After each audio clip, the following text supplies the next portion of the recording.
આ છે GSSSB physiotherapist વર્ગ 3ની પરીક્ષાના કાર્યક્રમનો એકદમ સચોટ ટૂંકસાર.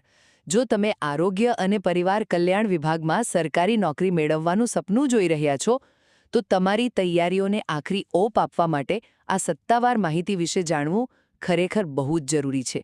તો ચાલો આખી વાતને ટૂંકમાં સમજીએ.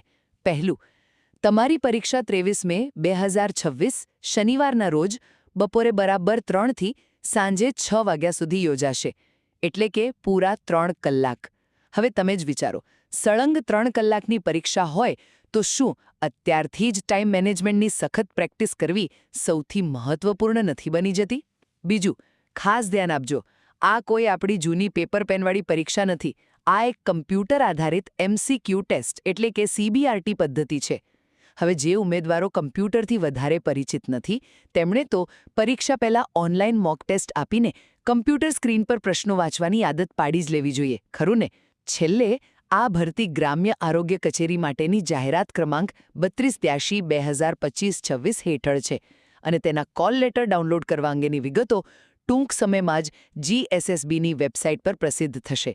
પણ હા, છેલ્લી ઘડીની ભીડ કે સર્વર ડાઉન થવાની ચિંતાથી બચવા માટે તમારે અત્યારથી જ નિયમિતપણે મંડળની વેબસાઇટ ચેક કરતા રહેવું જોઈએ. તો ટૂંકમાં, 23 મેના રોજ યોજાનારી આ કમ્પ્યુટર આધારિત પરીક્ષા માટે અત્યારથી જ રિવિઝન શરૂ કરી દો અને કોલ લેટરના અપડેટ માટે વેબસાઇટ પર ચાંપતી નજર રાખો.